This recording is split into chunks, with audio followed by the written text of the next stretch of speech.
Hello friends, welcome to कथावाचन।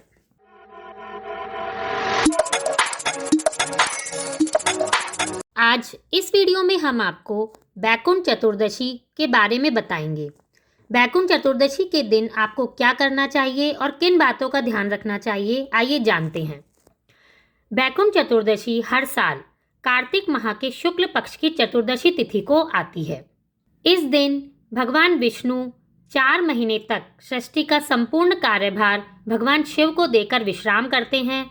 जब देवउठनी एकादशी के दिन भगवान विष्णु जागते हैं तो सभी देवी देवता इसकी खुशी में देव दिवाली मनाते हैं।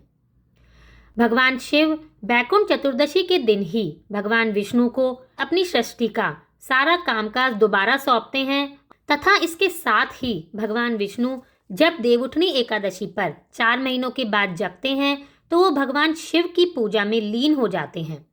तब भगवान विष्णु की भक्ति से प्रसन्न होकर भगवान शिव उनको दर्शन देकर सुदर्शन चक्र देते हैं और कहते हैं कि जो भी मनुष्य इस दिन पूरे विधि विधान के साथ भगवान विष्णु की पूजा करता है उसको बैकुंठ धाम की प्राप्ति होती है और इसी वजह से इस दिन को बैकुंठ चतुर्दशी कहा जाता है। इस दिन भगवान विष्णु और भगवान शिव एक ही रूप में रहते हैं, इसीलिए बैकुंठ चतुर्दशी को हरिहर मिलन के नाम से भी जाना जाता है। इस दिन भगवान विष्णु और भगवान शिव दोनों का ही पूजन करना चाहिए। दोनों का पूजन करना बेहद फलदायी भी होता है। अगर आप इस दिन व्रत कर रहे हैं तो विष्णु और शिव जी की विधिवत पूजा करें और उनको भोग लगाएं तथा उनकी पुष्प, दीप, धूप, चंदन आदि पदार्थों से उनकी पूजा करके कपूर से उनकी आरती उतारें। बैकुंठ चतुर्दशी 17 नवंबर को मनाई जा रही है। चतुर्दशी तिथि का आरंभ 17 नवंबर को बुधवार प्रातः 9:50 से शुरू होकर 18 नवंबर को गुरुवार दोपहर 12 बजे तक रहेगी। अगर आप बैकुंठ चतुर्दशी का व्रत कर रहे हैं तो आपको विष्णु सहस्त्रनाम का पाठ जरूर करना चाहिए और विष्णु जी के 1000 नामों का पाठ करते हुए उन्हें 1000 कमल भी चढ़ाने चाहिए। क्योंकि इस दिन जब भगवान विष्णु ने भगवान शिव की पूजा की थी तो उन्हें 1000 कमल चढ़ाए थे। इसलिए कहा जाता है कि इस दिन 1000 कमल चढ़ाकर ही भगवान विष्णु की पूजा करनी चाहिए।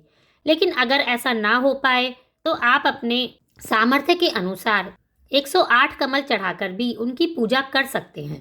वैसे तो कार्तिक के पूरे महीने में ही पवित्र नदियों में स्नान करने को बहुत पुण्य माना जाता है, लेकिन इस दिन स्नान करने का और भी अधिक महत्व होता है। इस दिन को ऋषिकेश में गंगा के किनारे भगवान विष्णु को गहरी नींद से जगाने के लिए दीपदान उत्सव के रूप में भी मनाया जाता है। शाम के समय पवित्र गंगा नदी के पास दीपक जलाए जाते हैं। चाहे बनारस में हो या फिर ऋषिकेश में या हरिद्वार में, सभी जगह गंगा नदी के किनारे दीपदान किया जाता है। बैकुंठ चतुर्दशी के दिन 14 दीपों का दान करने का भी बहुत महत्व है। इस दिन चतुर्दशी होती है, इसलिए 14 दीपक जलाए जाते हैं। बैकुंठ चतुर्दशी के दिन 14 दीपक जलाने से भगवान विष्णु और भगवान शिव प्रसन्न होते हैं तथा इससे बैकुंठ धाम की प्राप्ति के साथ साथ आपकी सभी मनोकामनाएं भी पूरी हो जाती हैं। अब हम आपको बताते हैं कि ये 14 दीपक आप कहाँ कहाँ लगाएंगे। वैसे तो हम कार्तिक के महीने में दीपदान सुबह और शाम के समय करते हैं, लेकिन बैकुंठ चतुर्दशी के दिन दीपदान मध्य रात्रि के समय में होता है। यह समय रात को 11 बजे से रात 12:30 बजे के बीच का होता है। इन 14 दीपकों को आपको इसमें से एक दीपक पानी के पास, आपके आसपास कोई जलाशय हो या फिर आपके घर में जहाँ भी आप पानी भरकर रखते हो वहाँ पर एक दीपक जला दीजिए। एक दीपक तुलसी जी के पास तथा बाकी के 12 दीपक अपने घर के बाहर जला दीजिए। इसी के साथ ही बैकुंठ चतुर्दशी के दिन का एक चमत्कारी मंत्र भी है। इस मंत्र का जाप करने से आपकी सभी मनोकामनाएं भी पूरी होगी तथा आपके घर में जो भी बीमारियां होंगी या कोई व्यक्ति कोई बीमार होगा तो वो भी जल्दी ही ठीक हो जाएगा। ओम ह्रीम ओम हरिणाक्षाय नमः शिवाय। इस मंत्र का जाप करके आप देखिए आपकी सभी मनोकामनाएं किस तरह से पूरी होती हैं। इस दिन राधा दामोदर का पूजन भी किया जाता है, जो कि सुहागन स्त्रियों के लिए चिर सौभाग्यदायक होता है।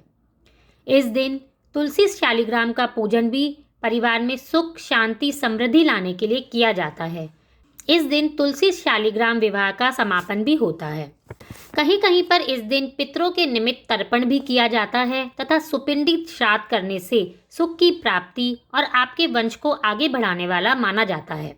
इस दिन आपको विष्णु सहस्त्रनाम का पाठ करना चाहिए। अगर आप इस दिन विष्णु सहस्त्रनाम का पाठ करेंगे तो आपको कई गुना फल प्राप्त होगा। सुबह अपने सभी कामों से फ्री होकर आप भगवान विष्णु के सामने घी का दीपक जलाइए और फिर इस विष्णु सहस्त्रनाम का पाठ कीजिए। आपके जीवन में खुशहाली आएंगी। भगवान विष्णु को पीला रंग बहुत प्रिय होता है, इसलिए इस दिन भगवान विष्णु की पूजा के दौरान उन्हें पीले रंग के कपड़ों पर ही विराजमान करें, या आप जिस चौकी पर भगवान विष्णु को बिठाएं वहां पर पीले रंग का कपड़ा बिछा दें। उन्हें पीली मिठाई का ही भोग लगाइए। सूर्य देव को जब जल अर्पित करें तो लोटे में आप एक चुटकी हल्दी भी डाल दीजिए। इससे आपको भगवान विष्णु की विशेष कृपा हासिल होगी। इस दिन दान का भी बहुत महत्व होता है। आप अपने सामर्थ्य के अनुसार सभी जरूरतमंद लोगों को भोजन कराएं तथा दान भी दें। आइए जानते हैं बैकुंठ चतुर्दशी की कथा। एक बार नारद जी बैकुंठ में भगवान विष्णु के पास गए। विष्णु जी ने नारद जी से आने का कारण पूछा। नारद जी बोले, हे भगवान, आपको पृथ्वीवासी कृपा निधान कहते हैं, किंतु इससे केवल आपके प्रिय भक्त ही तर पाते हैं, साधारण नर नारी नहीं। ऐसा कोई उपाय बताइए जिससे साधारण नर नारी भी आपकी कृपा के पात्र बन जाएं।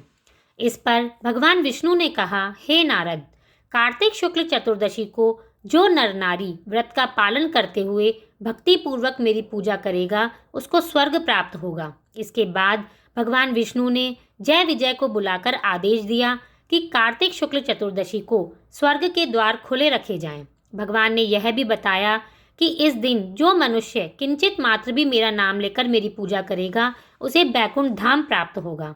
तो दोस्तों, अगर आप इस दिन व्रत करके और भगवान विष्णु और भगवान शिव की विधि विधान से पूजा करते हैं तो आपकी सभी मनोकामनाएं पूरी होती हैं और आपके घर में सुख, शांति, समृद्धि का हमेशा वास रहेगा और आपके घर के सभी लोगों के लिए बैकुंठ के द्वार खुल जाएंगे। आप सभी को बैकुंठ चतुर्दशी की बहुत बहुत शुभकामनाएं। धन्यवाद।